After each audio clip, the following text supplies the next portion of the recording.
Macfarlane and I'm the Chief Exec at Blue Triangle. I'll bring to life who we are during this lightning talk. I'm going to give a 30,000 feet, 600 mile an hour overview on our work with the Scottish football clubs under the banner of the Cathedrals of the People. And I'll make that relevant from a youth justice perspective. But I'll start with, sorry, my laptop, hopefully you can see that. My laptop just had a major glitch there. But I'll bring to life the Cathedrals of the People. And as I said, the work with, there are 42 football clubs in Scotland. We're not engaging with all of them as yet. And it's very much in the areas of social care, social justice. And for a lot of these clubs in Scotland, their priority as a club and through their community trusts and foundations is to empower young people to thrive. So we're finding in a lot of our conversations with the clubs and through the community trusts and foundations that there's a natural conversation gearing towards youth justice and having rights-based, assets-based, strengths-based and well-being focused approaches. But I'll start quickly with I'll go through who we are, where we're at with the partnerships. I'll bring it to life through a specific example in terms of building a support model around the youth court in Glasgow and developing a wellbeing hub in the vacant space in the East Stand at Celtic Park. And then I'll sort of bring to life how that then, how we are seeking to work with the young people to co-design to ensure it is a rights-based approach and a strengths-based model so that we are working together to empower people.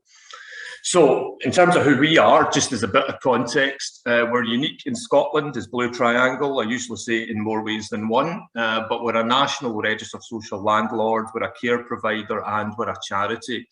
We support about 450 to 500 people every day, both in our shared accommodation and in the community. And about 150 of these will be young people, whether it's care transitioned and or young people presenting as homelessness. Excuse the rubbish language, but we do support a number of people who have a lot of complex stuff going on in their life today. But our focus is on, we see them as amazing people and our whole mission is to empower people to thrive, as no one's past defines who they are today. He says that speaking as a person with lived experience. But we do operate in a system that seems hell-bent in trying to fix people issue by issue. But in amongst that, there's some amazing work going on. So what we're trying to promote outside of the public sector and the publicly funded commission services is how do we build connected communities that are owned by the people, and that a lot of them who are, no one is hard to reach. The only thing that's hard to reach are the services, and there should absolutely be no wrong door. But currently in that issue-centric system, there are just too many revolving doors. So part of our solution that we're just putting on the table, putting out there, is quite quacky in a way. But what about the football clubs as community anchor organisations already? 42 of them already embedded within every community across Scotland. And what's their role, or could be their role, as part of harnessing assets and bringing people together to develop different solutions? So the partnerships with the clubs so far, as I said, there's 42 clubs that are out there that do amazing things today through their trusts and foundations. They were a lifeline to so many people during COVID. And whether it's Tony and Donna Marie at Celtic, or Gail at St Mirren, or Liz up at Aberdeen, or Colin and Kat and others out at Hamilton Accies, they do amazing work through their trusts, their foundations in so many ways. And they want to partner. That's been the key thing.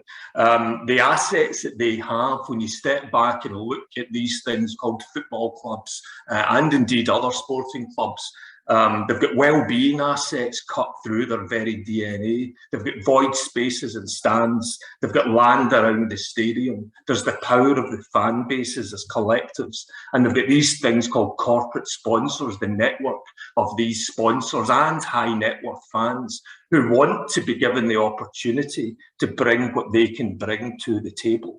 And I'll come back to that, because that private element of public, social, private partnerships has already been really powerful in the conversations we've been having, including in developing the support for young people in the youth court in Glasgow.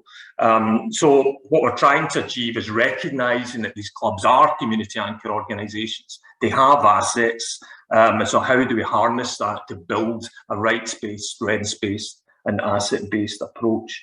And there's something special, I think, within Scottish culture and the position of the clubs, and even going out there into the local authorities or through the different forums that are there, the ADPs, Community Justice or others, is there seems to be a draw and a pull. And in a number of local authorities, they say to us, it's taking you and your wacky stuff with Kilmarnock FC or Aberdeen or whoever to bring all of us round the table. So there's something in it. But I'll caveat all that I've said, and I'm going to say is that we're making this up as we go along, that is okay, as long as everyone's involved in that and everyone accepts that. Because a lot of the models we're trying to explore don't really exist, and trying to get our heads around what we mean by public, social, private partnerships has been quite interesting. But the main thing is we know why we're doing it, and we've got shared values set around it. So the partnership with the clubs are at different stages of engagement, but they're absolutely all focused on empowering people, empowering families and empowering communities.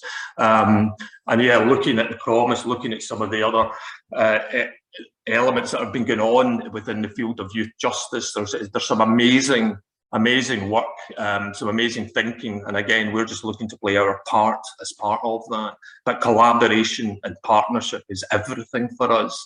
So our Cathedrals of the People programme that we're delivering with the clubs, as I said, there's 42 of them. So this is not about that being a blue triangle thing. This is trying to bring other partners to get involved with their local clubs, and let's collectively try and share ideas about what's working in the different models that we're trying to explore. I'll give you an overview of the Celtic one quickly. So the others, that we're developing a recovery and wellbeing village at Hamilton Accies, void space in the North Stand, building a 30-bed rehab and recovery centre and 20 transition flats in the stand, in the land around the stadium. And we've already got links into justice with that, and at HMP Adderwell are wanting to use the transition flats within a recovery and wellbeing village as part of their post-lib pathways, and possibly also for some of the remand revolving door activity. With Kilmarnock, Billy Bowie, who owns the club, went and bought a biscuit factory. He wants to build or form a young person's apprenticeship academy or a learning skills and empowerment academy. So again, we're down there working with him, working closely with the club, just starting to explore early design, what that could look like.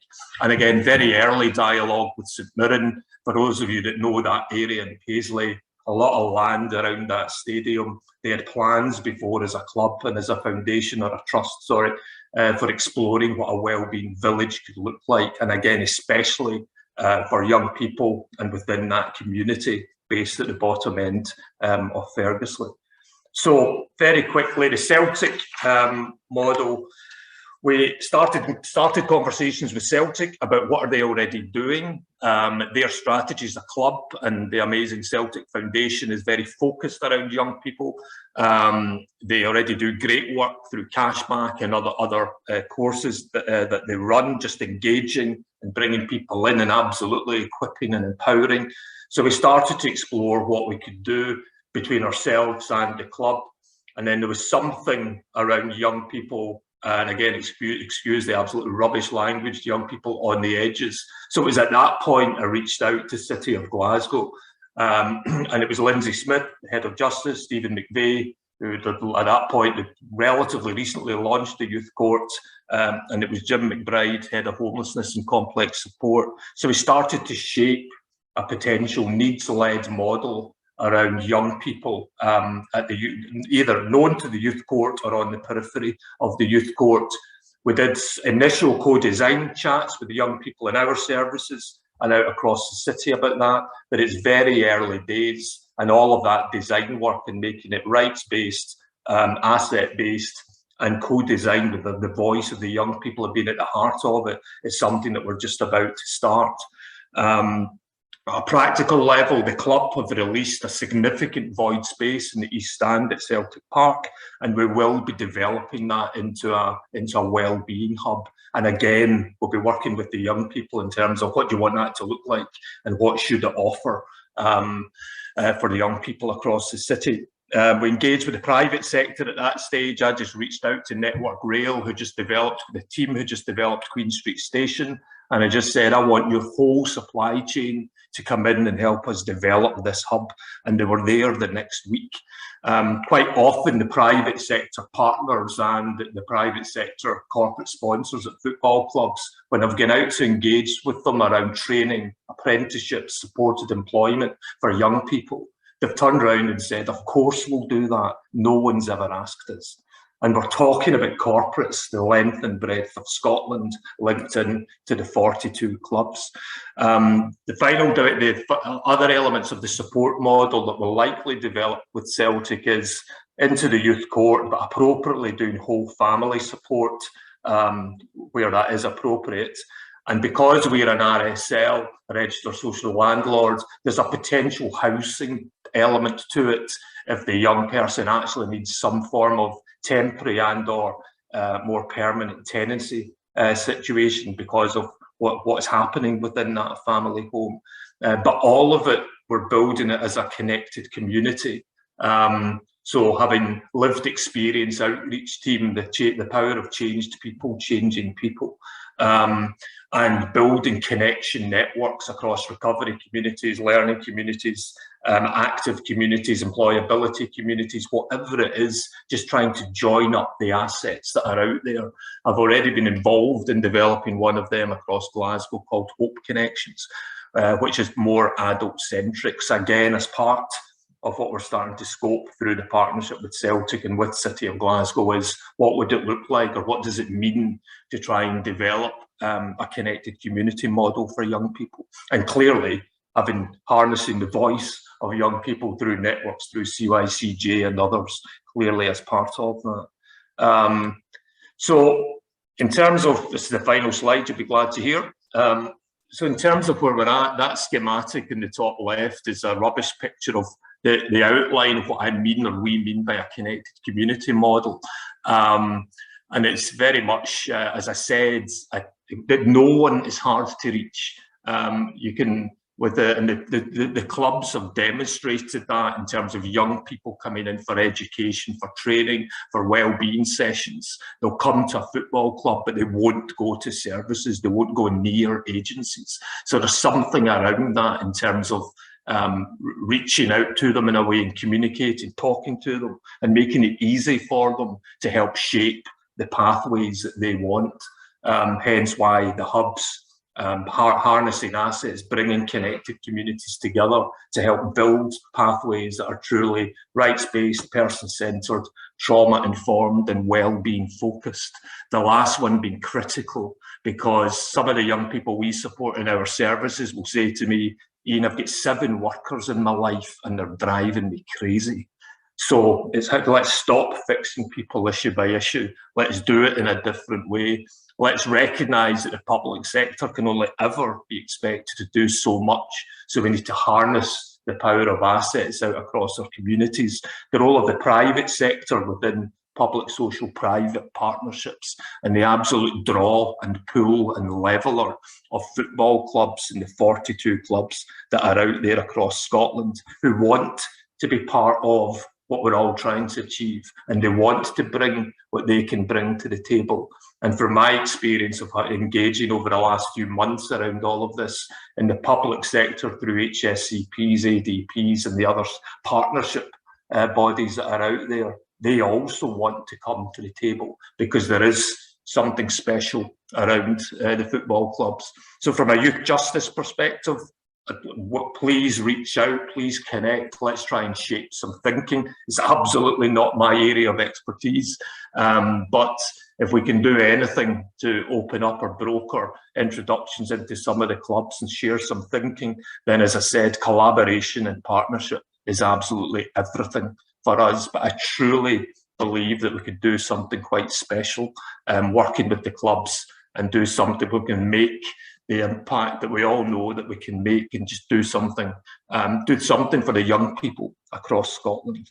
So, thank you.